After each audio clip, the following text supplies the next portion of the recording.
All right. Well, hey, ladies and gentlemen, I believe now that we are live on Facebook. Just checking to make sure everything's working well over here. Yep.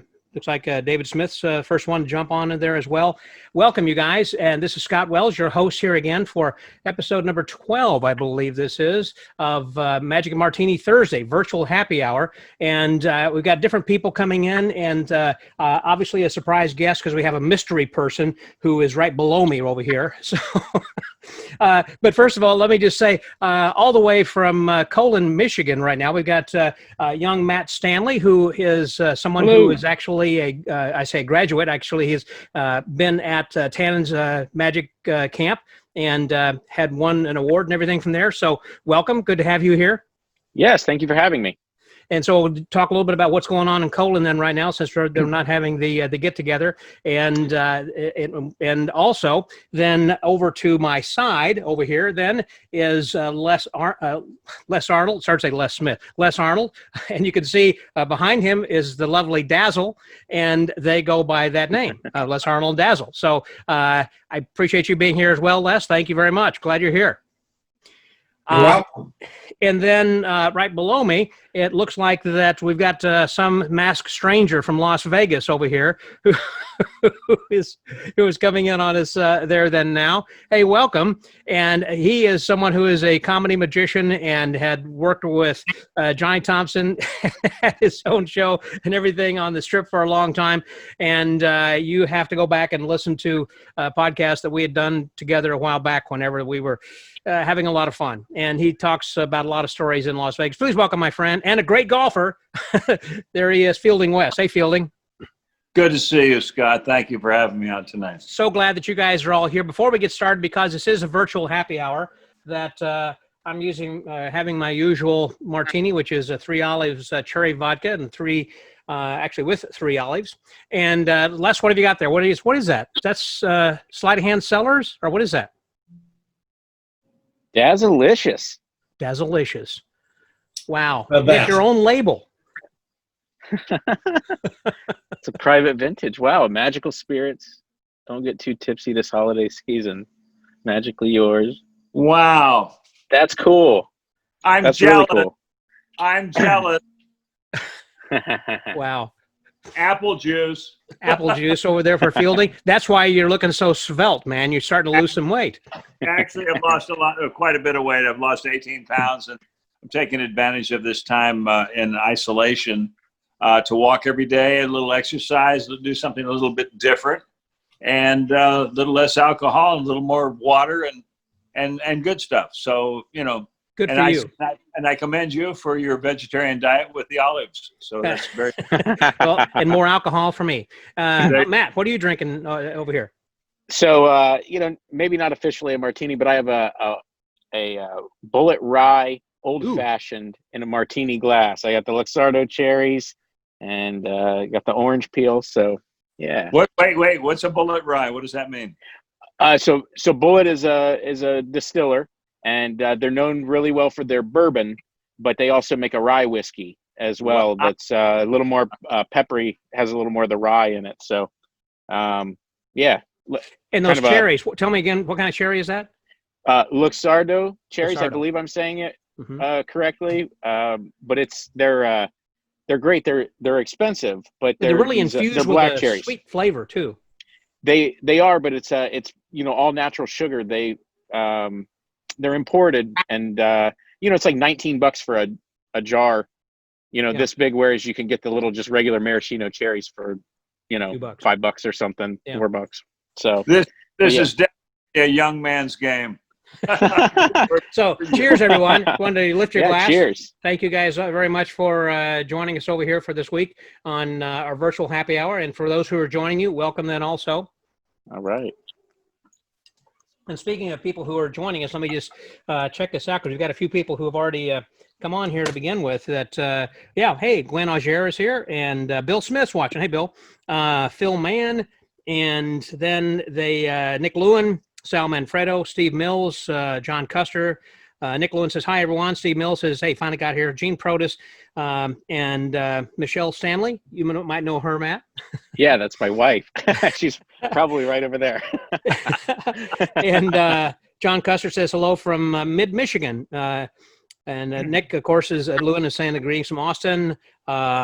And Andy Colombini Green is watching. Phil Mann, hello from Waxon, Michigan, headed for Colon tomorrow. Steve Lancaster's watching. So we got a few people already on here, about a dozen people or so, since we've just gotten started. And speaking of which, and about Colon, by the way, one of the reasons I want to have you talk about this, Matt, I wanted to first of all kind of clear the board and make sure that everyone understands, of course, that this is the unauthorized version. It's not even a convention, but basically this is the time of the year in which that we would be going to Colon, Michigan for Abbott's get-together.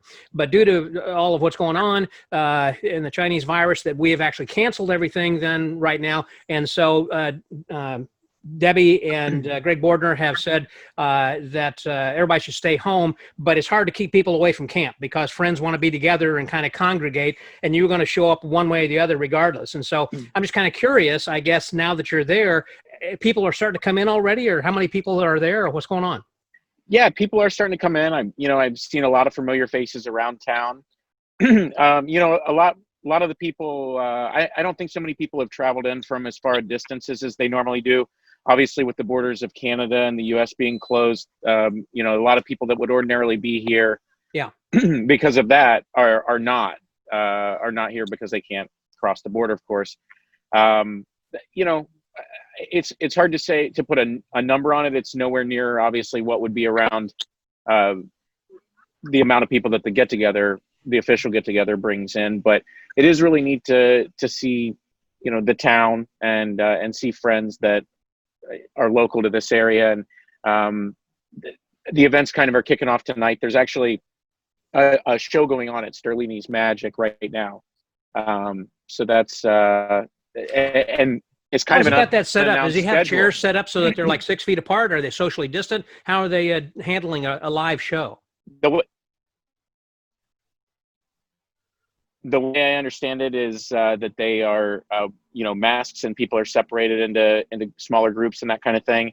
And it is limited, to the number of people that the number of people that can attend is limited, and they limited the number of people that could even register to go. So, but there are definitely a lot of magicians that I've seen in town. And today we headed over to, since no official events or anything were going on here, we went over to Marshall, Michigan, and saw the American Museum of Magic, which is kind of a normal stop that we do when we're in this area. And then went and had dinner at a place called Turkeyville. Everything's turkey.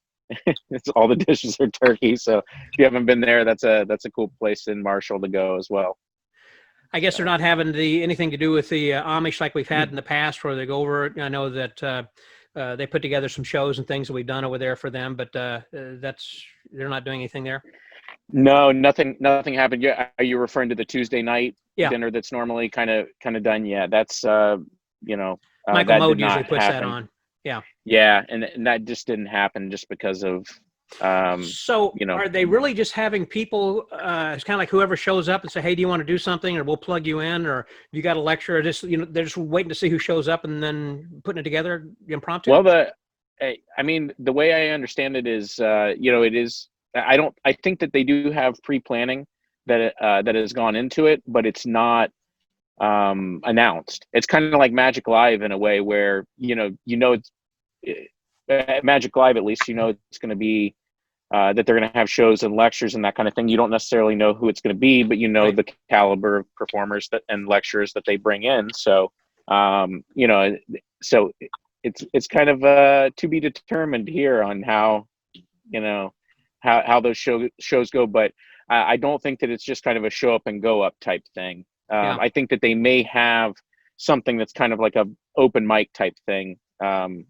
I think I heard that was on Saturday, but it's really it is a very loose schedule for sure. It's not strict to times or anything like that. So. Right, and probably not all the social events and parties and everything like they normally have and everything then too. No, But no, as far as the no, place is open, just real curious before I kind of get over to Les and Fielding here for a second, but is the Legion open? I assume 5-star pizza and everything is open, but. So 5-star is open. 5-star pizza is open for carry out only, but you can go in and place your order and wait there for it if you need to, or call it ahead. Curly's is doing carry out only. The way I understand is they're going to open up Monday for in service. So I don't think that they're closed specifically for this week because of magicians coming in or anything. I just think that they've been really cautious, and the governor of Michigan has kind of cracked down on them a little bit. So, but M&M Grill is open.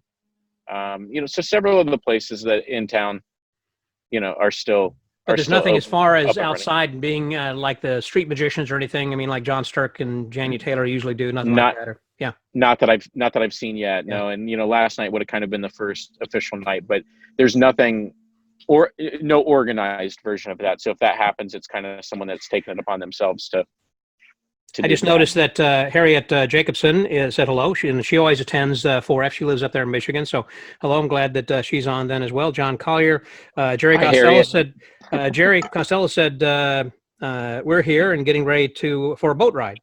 Phil Mann asked if Fab Magic is doing anything.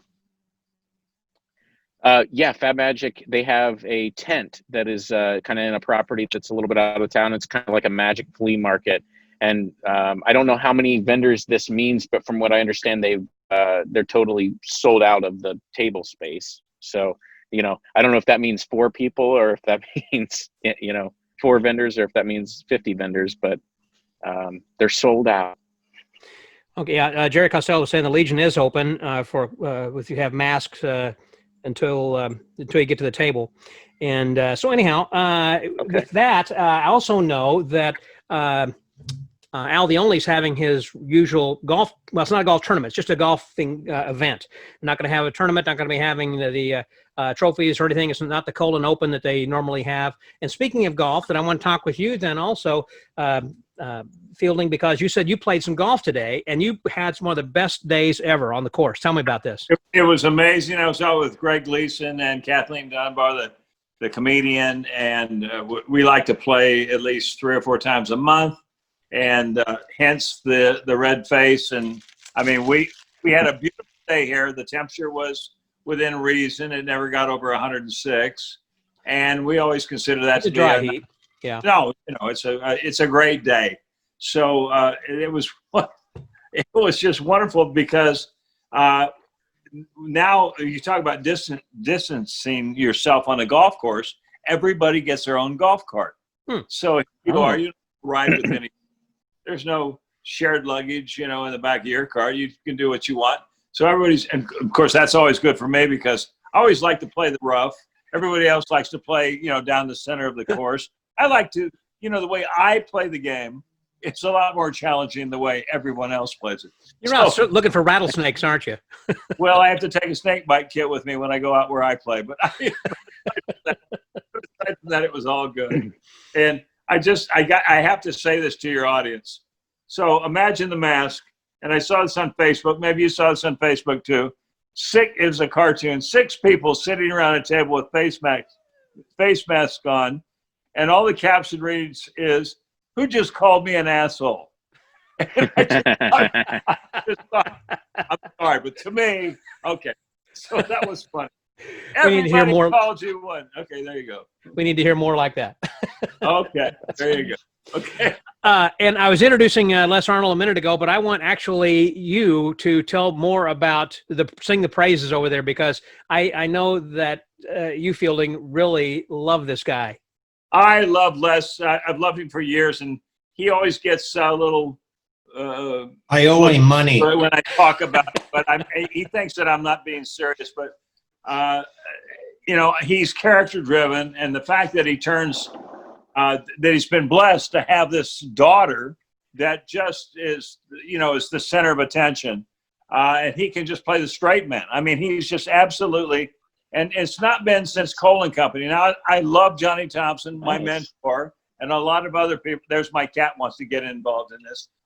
But I want to just say that character-driven magic, especially comedy and magic, is, I mean, I just think that's the greatest. Matt King is one of these people, but Cole and Company was my first introduction really to this, Johnny Thompson. But Les Arnold, I swear, Les and Dazzle, that is pound for pound. You're not going to get any better than this. And I just think that his time has come.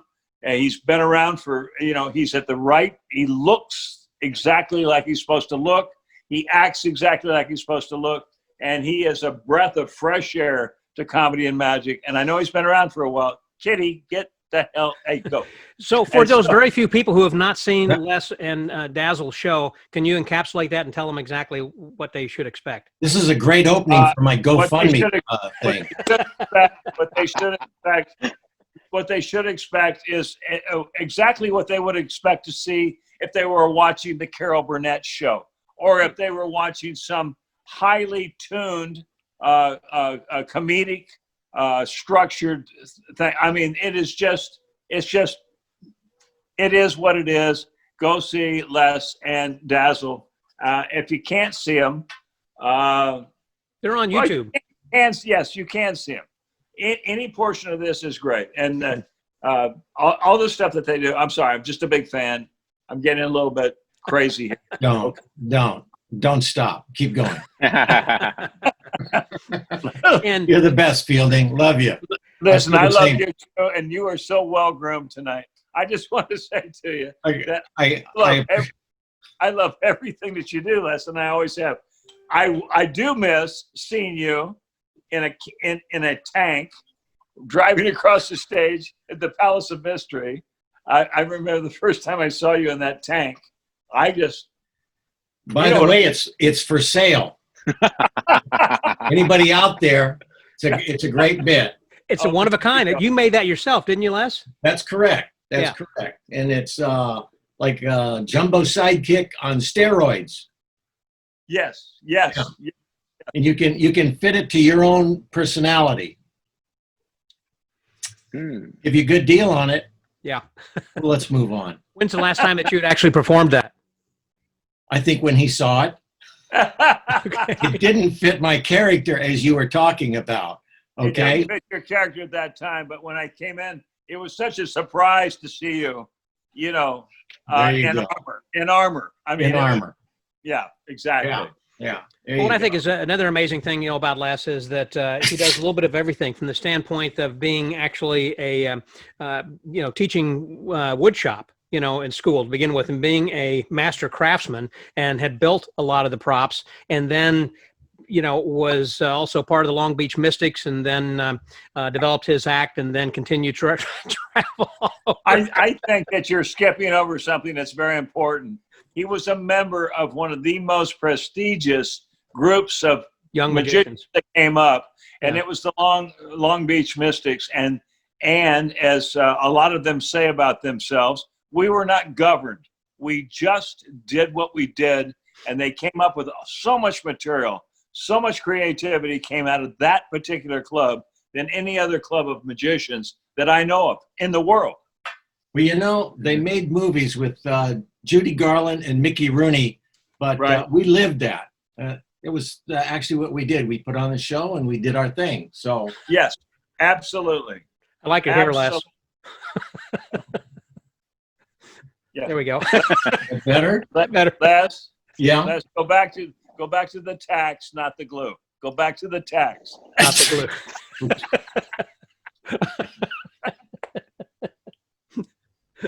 You are just. Is that better? Like Mo Howard. You are killing me. I want you guys to know that this is part of the subject. This happens to be an heirloom. Okay, it was on this. Okay. Yeah. Now here's the kicker. This is the toupee that belonged to John Daniel. That's right. Daniel gave this to me. I don't know what I'm going to do with it. I think I'm going to give it. No, you're kidding. Really? That was a John Daniel. Yeah, that's John Daniel's. Wow. You know, as long as we got crap in this room that we want to show off besides the banner behind there, I figured, you know, what a better way to showcase something than to put it to use, right? No, you need to see about banner- having those blankets made and put on your shop to sell. There you go. There you go. Let's go for that. I'll drink to that. Yeah. Hey, speak of drinking. Yeah, I want to also. You got a lot of interesting stuff. For just a minute. That is around there. Oh, just real quickly, I had a few other people that came in. Mark Holstein said a little late. Lance Burton. Hey, Lance is here, and Cheryl Thiemann, Felix, Martina Tippy. And Sue Holstein's watching and everything. Anyhow, that you were telling me a story then recently, Les, that I think is kind of interesting, not just kind of, but very interesting, about how that you had modeled when you had used Stan Allen's sister, was it her sister? His sister, Connie, I think, to help you with A Girl Without a Middle. I'm not going to go too much more in the story, but I think it's kind of interesting if you don't mind sharing that. Well, I don't know how many of you know of magician named Bill Sade. He was quite the player in Hollywood in his day, him and Kirkham and Chuck Jones. Mm-hmm. And he had a disembodied princess. And the disembodied princess, I think I've got a picture of it here somewhere, and I'll try and drag it out. And he wanted it remodeled. So because it was the old Thurston type where you could not see the legs on the prop. Okay. So I took it apart and redid the illusion, and I've got a book here that I'm looking through to see if I can find a photo of it. And then, which I know I have, if I can only find it. So I redid this deal, and I figured, okay, the deal was I'd redo it, and then he could perform it anytime I needed to perform it, likewise. So I needed a head for this trick, and with that being said, I was at a party at the O'Donovans where all the mystics hung out, and this is a picture of the prop. Can you guys see it? Yep. So that's the one with the legs. That's the old style. Okay, Yes. it has rockets on. Yeah. So the legs you can't see. Exactly. Okay. You can see the legs, and then so that's what it looked like. It just has where you could see the legs. Okay. Yeah. So that was the deal. So I mentioned, I go, yeah, I need to have a head made. So any rate, the sister-in-law of Marge O'Donovan, who was kind of like a mentor to all of us there, she goes, hey, I'll have my sister-in-law, you know, and she works. That's terrific there. Yeah, that's cool. You got it. So anyway, great photo. I'll have her see if she's got any, you know, clout. Well, she pipes up and she says, well, you know, she was Ava Gabor's hairdresser at the time, and she says, hey, Les, I'll have you come out to Disney. My buddy Bob Schiffer, he'll make you a head for it. He's the head of makeup out there. Now, anytime somebody donates somebody else's time, you take it with a grain of salt and go, yeah, right, Well, I didn't say yeah, all right, but I thank you. Back in your mind, yeah. But believe it or not, she calls about 3 days later and says, hey, Les, I made an appointment for you to meet Bob Schiffer out at Disney. I go out to Disney with Connie, and he has a, what do you call it, a protege, you know, somebody that's just learning the business. An assistant or intern. An intern. And he starts doing the head, and he not only does the head, he takes pictures of it. And let's see, I think I've got a. Oh, wow. Look at that. Look at that. Dang. So that's Stan's sister, Connie. That's the head. And so he makes the head. And then, of course, she did the hair, and didn't cost me a dime. And this young intern, he comes down the night of the Mystic Show from Burbank to Long Beach, and he does her makeup to match, you know, the face and all of that stuff, and left a wife at home with a sick child. This was the kind of guy he was. Wow. At any rate, so that guy was, you know, I couldn't thank him enough. And he had done this, and he had said, hey, could you do me a favor? And I said, sure. And what would that be? And he says, well, I need a makeup case. I need a makeup case And he had a guy that he worked with called Lynn Reynolds, and the makeup case looked like this, okay, since he was a makeup artist. And that's one photo. This is another photo of what it looks like. Okay, you open it up. In the top, you could put Kleenex, and then there's these tubes for brushes, and then a drawer for the makeup and stuff like that. Whenever there's a location, all right? So I said, sure, I'll make this. Well, a couple of months goes by. He calls me, says, hey, did you ever get it? I says, believe it or not, I'm embarrassed, but I've been working on it. So I started sending him photographs because it took me more than a couple hours like it did the mask to do this, but I'm working on it and et cetera.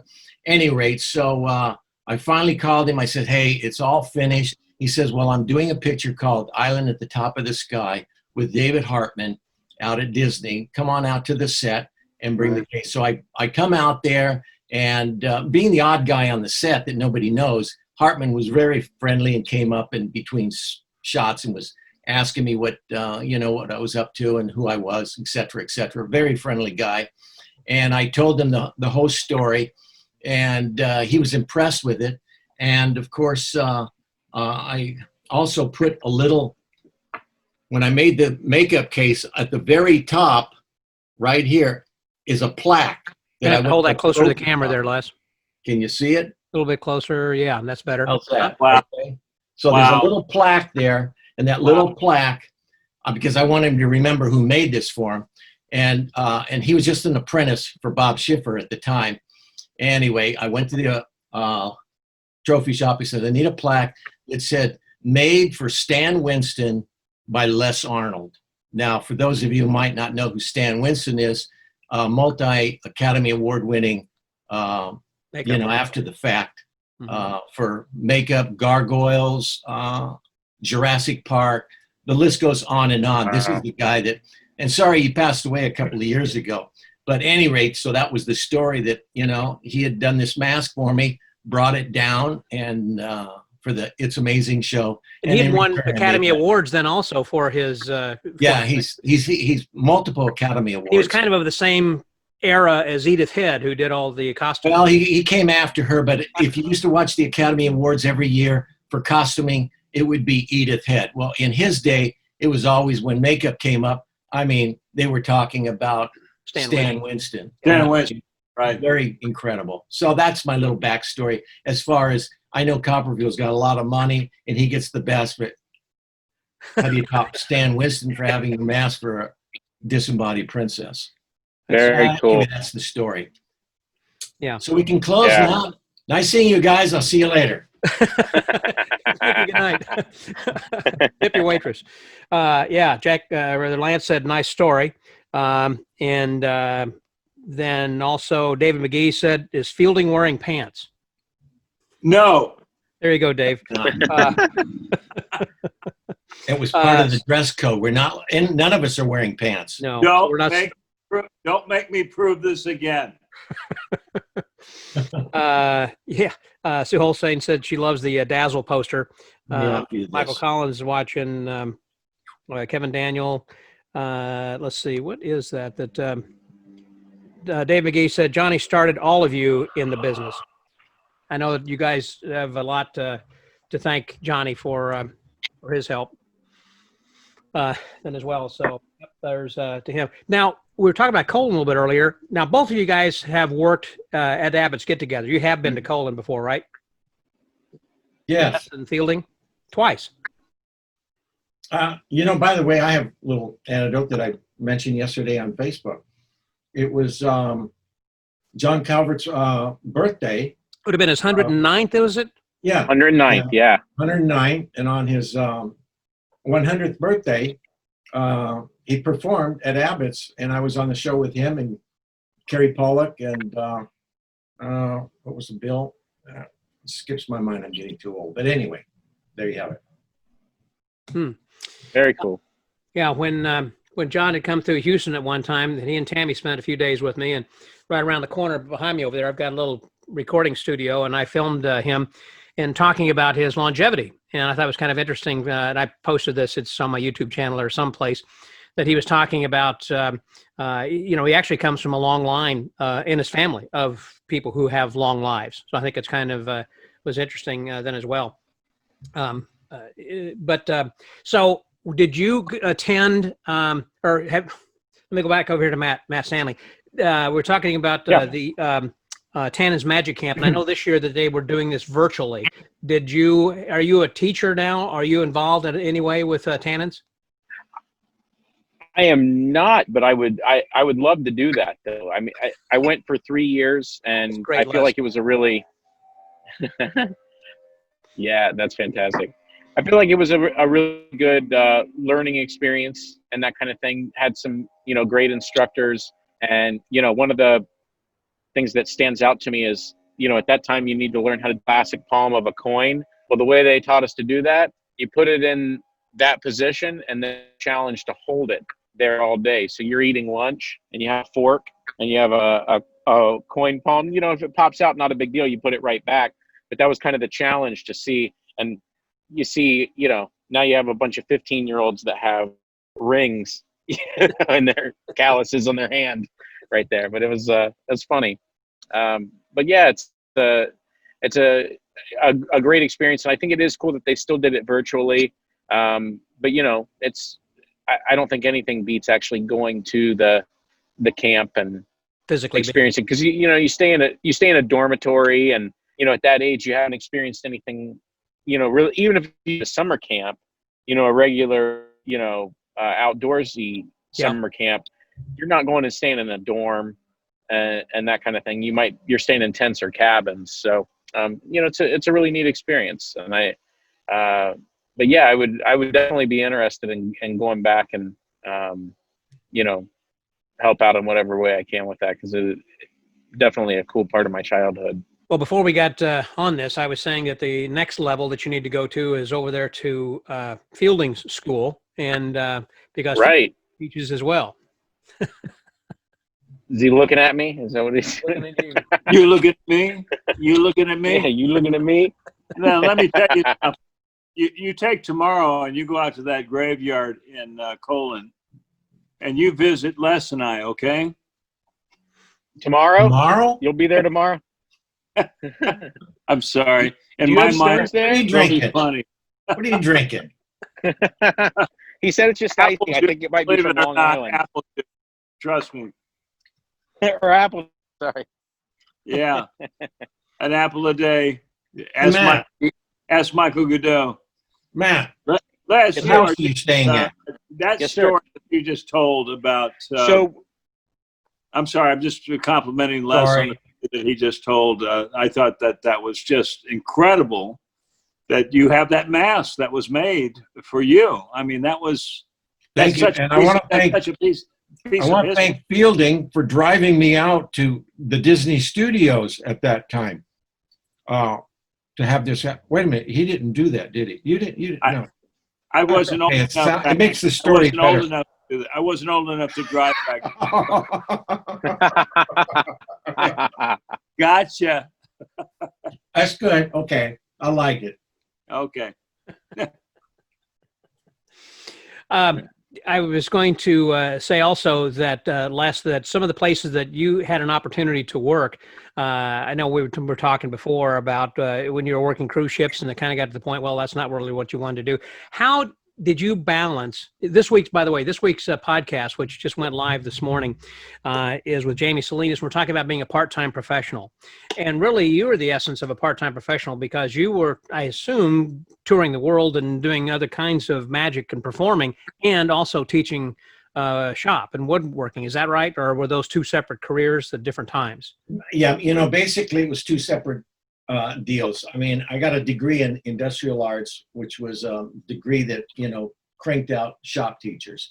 And back in the day when Bill Schmelk was thinking about going into business, it was funny that Mike came and he says, hey, you guys should go into business together. Well, I already had a job that, I could build equipment, and you taxpayers were paying for the time that I was building it. And, the check was steady, and I had that going. And even though my grandfather was illusionist in vaudeville, it was a case of, yeah, I just didn't want to go down there. I had enough gigs on the side to, do those corporate things on the weekend, and then during the summer, if it was, I did one summer for cruising and found out, I'm the type of guy that gets car sick if I'm driving. So cruising wasn't the best for me. And so when they called me back to do others, I always told them I was booked. But yeah, I was very fortunate to have the stuff on the side.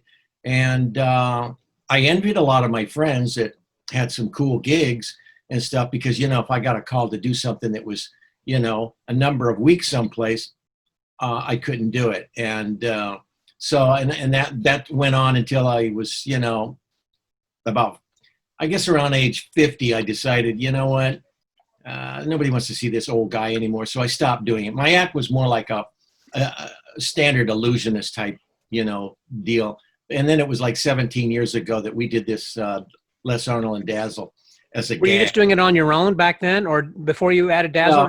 My wife, Charlie, whoever I knew, everybody assisted me at one time or another, you name it. And I was only as good as whoever was assisting me. I give credit to those people.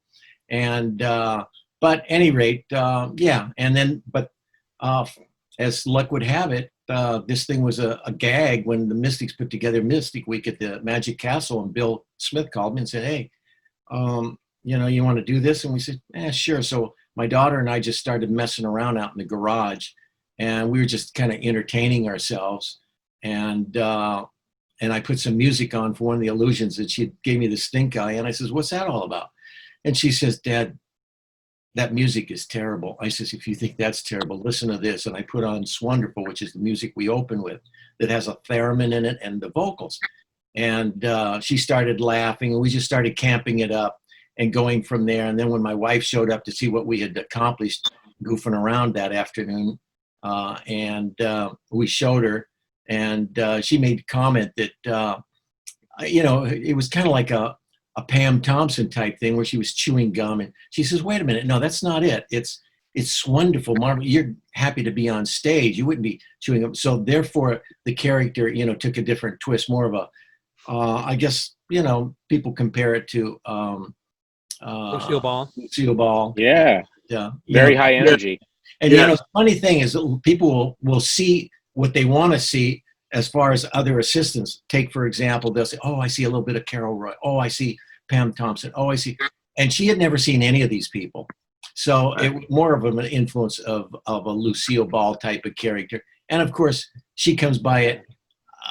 It's instinctive for her. When she was carrying the little Frankie, our granddaughter that's now 8, she was sick the entire 9 months. So, like, when I performed back at Abbott's with John Calvert, it was her friend Brittany. I was going to say, I remember being there, and you had a different assistant. And she was a dance instructor that she knew. Is that what it was? Yeah. They grew up together, and she's also a dancer. And so Brittany, went and rehearsed with Alex, and they know all the parts. And I've used 3 different girls from at times where Alex could not fit in, and they pulled it off. But instinctively, Alex is the character. If something goes wrong, the way she'll play, you don't know. I fell down doing a symphony show once where it went from Marley on the stage to the hardwood. It was a different surface, and I slipped. And instead of just going down on one knee looking clumsy, I figured, you know what, I'm going down. I might as well play this. So I flipped my feet up in the air, and she comes over, she fusses. And of course, we were doing a gig where we were there for a month. And the guy on the follow spot goes, hey, I like that new bit you put in the that was but anyway, so no, Alex would she's gotten some good people to fill in for her, but Alex is she's what makes it. Les, I had I was performing a Blammo box one time, and in addition to putting the feather bow in, I had just a little flash that went off at the front of it and created a little bit of smoke as I pulled the top off. Well, as the thing's coming out, the prop's getting rolled out on stage, one of the legs buckles, and it falls backwards, and it lands on the igniter for the flash pot on the the front of the thing. Oh. So now it falls back and it shoots a fireball up over the shoulder of the stagehand that's been pushing it out.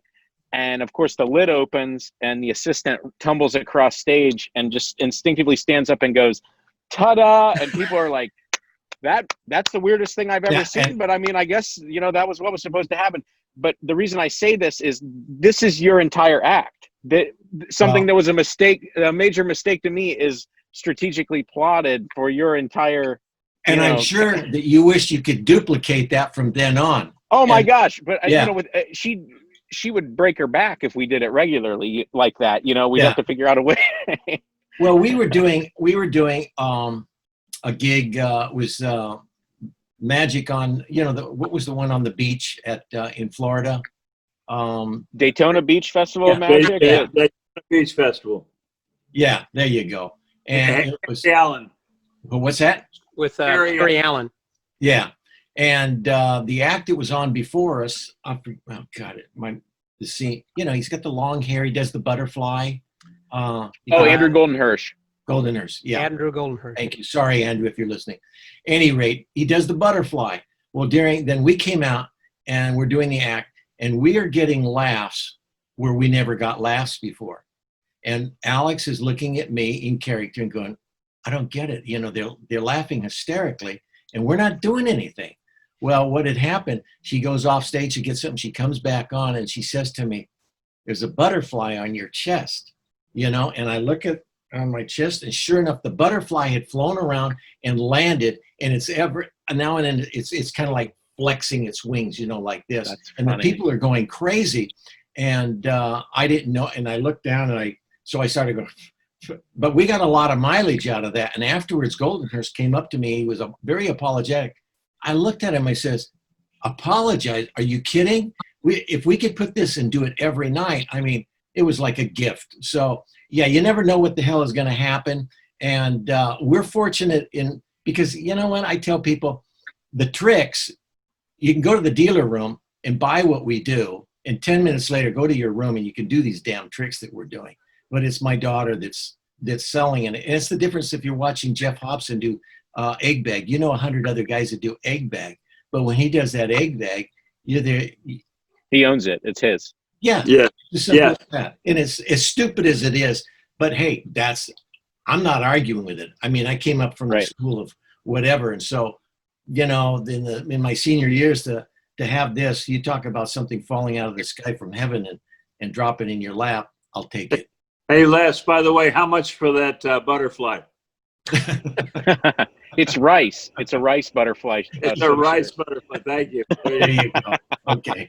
Those moments are golden, and I'm sure we've all had them in which you've had a show. It's like, if I can only replicate that. I was working at the Magic Island one time, and I recall that I brought some guy up, and then I brought another lady up, and they'd both been drinking quite a bit. Well, part of my act is I've got a running gag where I had some handkerchiefs that wouldn't tie together, and I was using a load bowl.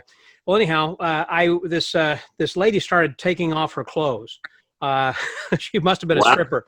So she was starting to take off her top and everything. I said, no. And when I turned my back, then the guy over here to my right then was taking the handkerchiefs and jacking with them and starting to pour out the water. And I go around to him and I turn to him and I'd say, no, put that back down. We'll get to that in a minute. And then she would start taking her clothes back off again. So I turned back at her and I said, no, let's button that back up. And then this guy was over here. It was just back and forth. It was one of those things that's like, if I could create that moment again, because everyone was talking about that for weeks. After that, but you never know what it is. I'll tell you, there's been a number of things and I give credit where credit's due. For example, a lot of little tidbit things from like the strip number. A number of my colleagues and friends have come out of our strip cabinet, which we close with. And I remember after doing it, and Chris Mitchell was the very first. It's funny because we were going to do the thing. We were going to work the castle, and Jack said, Chris is working, and I says, you think you'd want to come out of this prop? And I called Chris up and told him what I had in mind. He says, oh, sure, I'll do it. He says, hey, I'll even do it in drag. I'm a comedy whore. And I go, you will? And I got off the phone. I went to Fabric Store, got some material, made the dress he wears, and he's the one who originated, that particular bit. But that was like one thing. And then, of course, Chipper Lowe's dad, Chuck Burns, Right. said, you know, if you wore a plume hat that showed over the top, and once again, so these are the friends in our community that throw in their little deals, and that it was Chuck that came up with that. And one other one that I want to throw out that it would be Michael Lamar. I used to, you know, when I was doing, because I had done the Where Do the Ducks Go years before we were doing the Dazzle show. And rather than having somebody just look in there and say, is it empty, and put their hand in, he said, maybe have them go reach in and pull something out, like a tie or something. So I don't say, is it empty? I just have the person reach in and pull out a tie. And so all of our friends, you know, everybody, you never know what comment that you may or may not have, you know, they help out. And so those are little tidbit things that over the years. It's important, I think, you kind of listen, and also that there are some things that people suggest that are not great. That's not great advice. And I'm sure that Fielding, have you gotten some tips from? I've got something I want to add to the Michael Lamar situation. I went to a magic convention, a desert magic seminar. This is back in the 80s. And I just come back from Atlantic City, where I let my hair grow out and I had a mustache. And instead of wearing my contacts, I had on a pair of glasses, a 3-piece suit. And I actually paid to go into this magic convention because I didn't want anyone to know that it was Fielding West. So I get in there, and there's only 2 seats that are left. And I guess they were for a shill of some kind, but they were on the second row center of this stage. So out comes Francis Willard and Glenn Falkenstein, and they're going to do the cabinet, right? Right. And he's going across, and he's looking at people, and he goes, "You, sir." And I think, oh, God, he knows it's me, right? And he says, "You, sir, what is your name?" And I said, whatever I said, Bob Smith. He says, "Bob, can you come up here and assist me?" So I think in my mind that he knows it's me.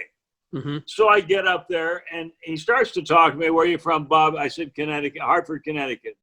He says, "What do you do?" I said, "I'm in the insurance game." Nobody in the audience is laughing. He's not smiling. Frances is standing there looking around like she would know. There's nothing going on. These people do not have a clue that it's Fielding West. Yeah. So now he takes me over and he brings her in. He's going to, you know, wrap the cloth and nail her to the post. Right. Tie hands and do all this stuff. "Is this? Yes, it is. I want you to sit right here." And so he puts me in there. So, of course, without giving away all the magic, you know how this is done.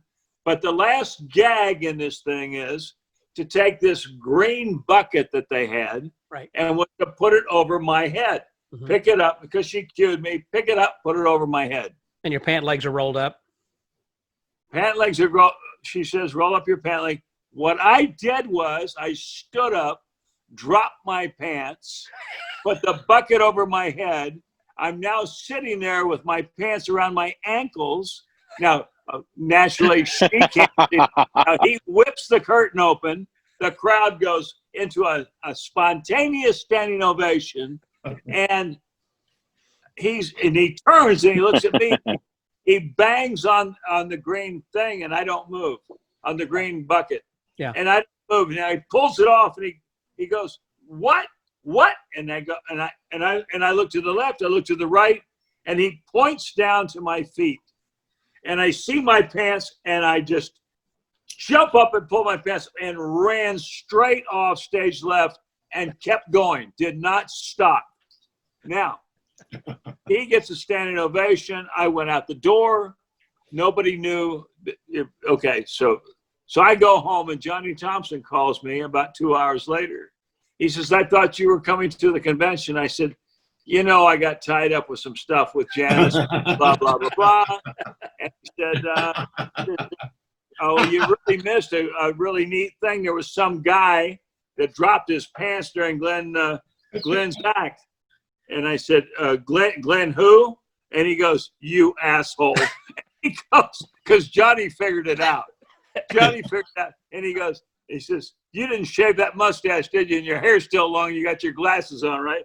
And I went, am I in trouble? And he goes, no, get down here because Glenn wants to talk to you. So I get down there and Glenn wants to know if he can buy that routine from me. I said, what are you talking about, Glenn? It's yours. Yeah. I mean, if you want to get a shill to stand up, I said, I think it's a better closing for what you're doing because it gives it a little punch, you know? Yeah. I don't, you know, maybe, and I, of course, you know, maybe a magic audience would have found that really funny. Maybe a lay audience would have looked at that and said, oh, this is a setup. This guy's part of the act. Maybe that would not have been as funny in that situation. But either way, I just said, you know, Glenn, it's yours. Do with it as you want to. And Francis came to me and Michael and everybody else just went, that's the greatest version of that we've ever seen. And I just went, it's a one-time deal, folks. I'm not for hire. I wonder if they ever did that with any other volunteer, you know, kind of sitting in the pants with Stoogem or whatever. Get Francis on and talk to her. I do not know the answer to that question, but I'll do that. Would be a very good question for you to ask. Well, half of it is the fact that you punked old Glenn. I mean, you know, that's right. That's it right there. I cannot believe that Glenn did not recognize me, number one. I was changing my voice as much as I possibly could. I was a lot softer spoken because I'm theatrically trained. So normally I would have stood on that stage and projected, but I was just kind of talking to him. I was kind of whispering back to him like I was embarrassed, and you know I was, you know, and so he bought it hook, line, and sinker. And I thought that he was making fun of me. I thought that he knew it was me. And the fact that he didn't, by the time I got inside of that cabinet, I went, oh. That's the best. I'd never seen the routine. I wanted to go. I'd only heard about it for years. I'd never seen Glenn and Francis do this routine. At what point, whenever that you were in the cabinet, did it come to you? It's like, I'm going to drop my pants. When she said, roll your pants up and put the bucket on your head, I just stood up immediately and dropped my pants. There was not another thought in my mind because this much. My she's blindfolded. She doesn't know what's going on. And I'm going to drop my pants and put the bucket on, and no one is going to know the results of this. Yeah. Right? And when the audience sees a guy sitting there in his underwear. Yeah. Right? Okay. Thank you. It was That's fantastic. And by the way, I wish that I was that sharp all the time. But I'm not. Okay. That's You've had a lot of other funny incidences where things have come up and, you know, presented themselves where you've turned it into a comedy situation. I will say one that's a little adult, and I will just do this as a closer. I'm not going to get into all the stuff that'll get you or us. Thank you. I know what you're going to say. Or my good friend Les in trouble, especially the young man that's in Colon, Michigan right now. But I did have a rather intoxicated woman on the front row. Do you know what the red hat ladies are? Oh yeah, you know, sure. Yeah. The red hat ladies in Scottsdale, Arizona. This was 11 years ago. Coming to a show that I'm doing at a Native American casino in Scottsdale. And I'm the comedy act, and it's a lookalike show. There's an Elvis, there's the Temptations, there's a Tina Turner, there's all these different characters. And I'm the comedy act. And I come out for 10 minutes. I produce Bob the Bird. Now we got red hat ladies, and the one that's right up next to the stage is completely plastered. And I take the bird, as you know, in my act, and I put him, after I finish with the bird, I put him on one of the rungs on the stool that's on the stage that holds my magic hat. So I have a stool. I put the bird on that stool, on one of the rungs, one of the bars on the stool. And this lady starts going, and this goes on the audience. Now, mind you, this is a room that only seats 175 people. But they can hear because of the microphone.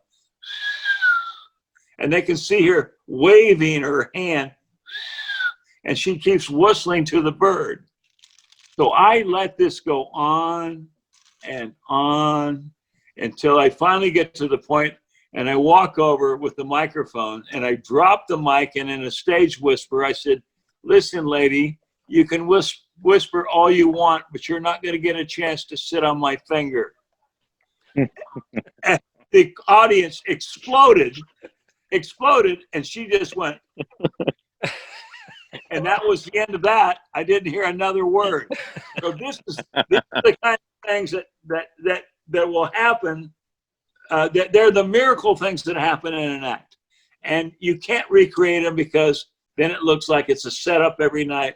But this is how your mind starts, after 35, 40 years, your mind starts to think a certain way. And you start to accept, and that's when you slow down, because you have to wait. Difference between the amateurs and the professionals is the length of their pauses, how long they will pause. And so that is the moment when all you got to do is just listen and have the courage to take that pause. And that's where the gold comes in. And that's when those pause. That's when those moments. And by the way, those are not my words. That's Bev Bergeron's words. Those are in Bev Bergeron's lecture notes that he gave me back in the 70s when I had a television show in Jacksonville, Florida called Magic Gang. And Bev came up, and it was such an honor to meet this man that was with the Magic Land of Alakazam and Mark Wilson and all this other stuff. And he was venturing off to work for Disney. And that was for him to come and to spend a little time with a struggling young 25, 26-year-old Fielding West, trying to get a TV show in Jacksonville, Florida, off the ground. I mean, I can't say enough about it. So Bev's a great guy. That's cool. right. I'd taken my family down to Disney World back when he was still working at the Horseshoe, and right. I had contacted him, and he got us in right away. And not only that there were seats on the side, like special seats on the stage. And so he had my wife and I and two boys, and they still talk about that. It's like, wow, we were like on stage, seeing this great act. I got to sit in one of those seats one time, and you're exactly right. You will never forget that for the rest of your life. You feel special. Yeah. Right. And talking about something that Les had mentioned earlier reminded me as well about a story once whenever I was on stage at this vaudeville kind of a thing where that you had a hero and a villain, and you'd boo the villain, throw popcorn on stage kind of a thing. And this comes into play because I was one of what they call the blackout. During the blackouts, you'd kind of do, during the oleo after the play, and I was doing magic act, and they had, gags and whatnot. Well, I was doing a zigzag. And I put Kathy in. We were doing the zigzag and everything. And then as I was turning her around and rolling her towards the orchestra pit, it started to tip over. And I thought, okay, it must be that there is a popcorn kernel or something that is on there. And so I was pulling her back. Well, in the meantime, her eyes were as big as pancakes, because she was just seeing falling this into the pit, with these blades that were going to then come out and go back in, and the whole thing just going awry. And I was trying to grab a hold of the top of it to keep it from tumbling over into the thing.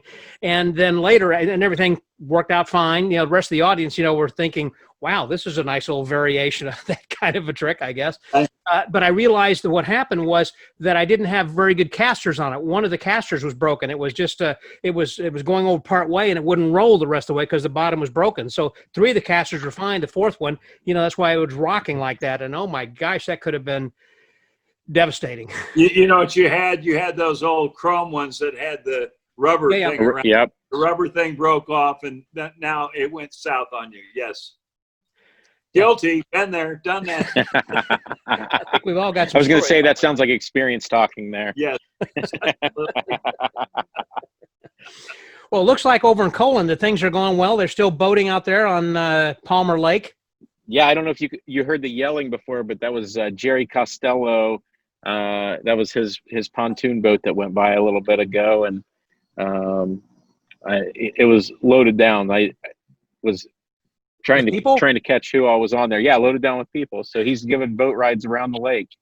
Wow. So we went out on his boat yesterday. Les started to ask earlier where I stay, and we have some friends, and we get a cabin over at Palmer Lake Lodges, and it's right on the lake. So Jerry Costello came and picked us up last night on our dock right outside of there, tooled us around the lake. So it was it's kind of cool, and then brings you back, and he goes, all right, you're home. You get off on the dock and walk up, and your place is right there. So that's pretty cool. Yeah. Great. But yeah, fun stuff. Well, this has been a fun hour, hasn't it? It has, and I thank you, Les. I appreciate you guys all being here and part of this. It's just been a joy to hear some of these stories and everything. And I know we can go on for a lot longer, certainly, because we got a little more alcohol left here then as well. I think for each of us. Rudy Colby had just texted, said, "Are you guys drunk yet?" I know that Jarvis is watching, and Elliot Hitchcock says, "Hey guys, great time, thanks." And so thank you guys who have tuned in and watched this, and appreciate it.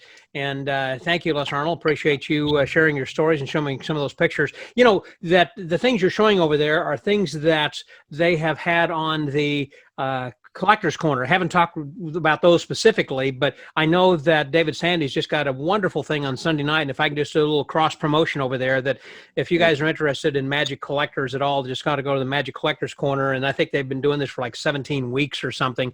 And it's about a 2.5 to 3 hour thing. Last week that they featured Walter Blaney, and it's just a lot of fun. And the nice thing about this is by using this format of Zoom, that you're able to then show people's homes where they can take the camera and show their private collections that they normally can't take to a convention when they're going to a collector's meeting or something like that. So, you know, that's something that I'd recommend if you haven't tuned in, that it's really great. Can I share something, Scott? Yep. What I'd like to share about Collector's Corner is this, and I do not take this derogatorily for any of the young magicians, but I have found that a lot of the young magicians do not appreciate the shoulders that they stand upon. In other words, they do not have the history that you and I and Les have and some other people have. They do not realize who came before them and where these tricks came from. And the best part about the collectors is that they're talking history. And when you get to, when you not only see the prop, but you hear the history of where that came from and the history of magic. And I mean, if you go from Houdin forward from modern magic, you are getting a serious education. And if you just listen to these guys, if you can sit there long enough, I know a lot of young people I've heard people say, "Oh, that's that old box stuff. I don't want to hear that." Well, they should listen to it, because this is like listening to world history, American history. This is what it is. And in some cases, like with Walter Blaney last week, you're actually listening to living legends in history who has invented the ladder levitation and other kinds of, sword cabinet and other kinds of things. And so I know that it's really important that that they do that. And I know, Matt, that you are a aficionado. You study magic history also. I was just talking. What? Oh yeah, absolutely. Yeah, absolutely. And I worked. I even worked for a magic collector and vintage magic retailer too. So I learned a lot through that. But we were talking today, some of the magicians here, something kind of cool that came up was Levent, his style of teaching, even something like, say, his salt pour. It's really neat how he goes into all of the history of it, and he'll go as far as say, "Oh, a lot of people, relate it to this, but this idea came from this that was, actually 50 years earlier than that." And it's just that teaching style is very cool, and that he took all the time to research it and that kind of thing. But so Matt, what a great example you use with Levent. I think he's brilliant, and he does bring history into sleight of hand and to illusions. Yes. Good for you. Yeah. Levent is really a good example of that he's someone I think has it all. Whenever you see him perform, that he does the most hysterical comedy magic, with kudos, of course, fielding to you and Les. But I think that Levent just has a lot of really funny gags and jokes and things. And then he will break into a silent routine with linking rings or with the salt pour or something else. Billiard balls or something that's just, flawless manipulation. Yeah. Exactly. And then he had written a book, Stardust. What was that? Was it by Benson? The Benson Bowles, Stardust Memories or something. I've forgotten the title of the book right now, but anyhow, yeah, that he has, he's just someone that I look at, and being a Renaissance man, that he is a great photographer. A couple of weeks ago that I featured a podcast with Joe Stevens, and the picture that's on the website for the magicwordpodcast.com, which right there, by the way, that he was, that the photo was taken by Levent. And so I've got, photo credit, by him then as well. So I know that he does a lot of cruise ships, and while he's out, that I've seen a lot of his posts on Facebook, and he's just got some beautiful things that he has presented. I'd like to add something to that if I could. And I want to thank everybody for the adulations that all of you have, especially Les and to you, Scott, and to this young man said about me tonight. But I just want to make something very, very clear. And that is, I just have a handful of original presentations along with a handful of dick jokes. And I've managed to make a 45-year career out of that. So I can assure you that there's much more talented people out there doing much more than I'm doing. And that's why I'm such a fan of people like Levent. Even the amazing Jonathan just blows me away simply by the fact that why didn't I think of that kind of stuff? You understand what I'm saying? I do. What have you got there, Les? What's that? Looks like a snapper, red snapper. There you go. Now, since he brought up the subject, I figure for good old Fielding, he's got to have one for his personality. Right? Hey, Les, your snapper's bigger than mine. By the way, that Tom... Time to go to bed. Tom Dabrowski just had mentioned, by the way, that book is called Benson by Starlight. Thank you, Tom. In fact, it was kind of funny that a few years ago, and also that Harry B. Murphy also said, Roy Benson by Starlight, Levent, and Todd Carr. And if you can find the book, highly recommend it. Great book, really well written, a lot of really good material. I was going to say about Tom Dabrowski that not only has he got some really good things, check out his website, and I think he's got a poker deal that you need to buy, but a really good lecture that I remember I was posting, as you know, on the podcast, different conventions. Whenever I'm there, I do convention updates each day, and I talk with people who are there. Like I've talked with Matt and Fielding and Les and everybody. So they're kind of shorter chats. Well, but it kind of gets people excited so that if you're not there, you feel like you want to go. And I remember that I was doing that. Speaking of colon, I was there for the Abbott's get together some years ago. And the next day that Tom had come to me and he said, I was listening to your podcast yesterday. It was sounding like so much fun. I was planning on coming anyhow, but I decided to get here earlier. He said I had to get here right now after listening to that. So it was so much fun. So I thank you guys, for being part of the podcast in the past and also in the future. I've just hit number 571, I think, here today. And so that, thank you. I have no end in sight that I'm looking forward to continuing with this as long as that I'm healthy. And one of the things right now, while we are in quarantine, that these kinds of things where we can have interaction with each other, not only among the four of us right here, but also those who are online and who are watching, those later who, will be following this and watching it then later. It really means a lot, and this is as close as we can get really to really being together in this magic community that we have. And it really is a fraternity or sorority. It's a fraternal organization that includes men and women that is just phenomenal. I'm glad to be a part of, and that you guys are such good friends. And I thank you so much for being a part of this. Next week, by the way, that I plan on having Sean McMaster as well as Phil Ackerley, both of whom have been doing some things online and digitally with virtual shows and lectures. I want to talk with them. I have a third person that is a surprise. We'll be posting this then a little bit later as to who that other person is going to be who will be joining us then. And also just a quick reminder that if you have not subscribed to the pod letter, which is a new term I made up called pod letter, it's a newsletter, weekly newsletter. So if you go to the Magic Word Podcast, you can subscribe to the pod letter. We have nearly 1,000 subscribers then right now. And I thank all of you guys for listening and for subscribing. So this way that you kind of know what's happening each week and who I'm going to be talking with and who's coming up. And also that we've got some prizes In fact, there is a prize that is being offered this week. So if you go to the Magic Word Podcast, that there are a couple of really cool things that are being given away. So you can go and just sign up for that and enter the contest absolutely free. And it's open to any and everybody all over the world. I know from time to time we have people here who sign in from Ireland and from India and from Italy live. And I'm thinking that's so far out of our time zone, and these guys are still awake watching this. So thank you very much for your international viewers and listeners for tuning in. But so I want to tell you that you also would qualify then for this contest, because it is going to be a PDF download that you will be able to receive, and a video download actually. So anyhow, go and check that out. So any last words that you guys have to say? Yes. Thank you so much, Scott, for promoting a positive image of magic to the youth and to the people that are less than I's age and everybody else. Absolutely. Worldwide. Thank you so much. Yeah, absolutely. My privilege. It was a lot of fun, and thank you, Scott, for having us on. And Matt, good to see you again. Yeah, and you too, Les. Fielding, yes. Always good. All Yeah, right. You well, guys long-term always, listener, first-time caller. Cheers to you guys.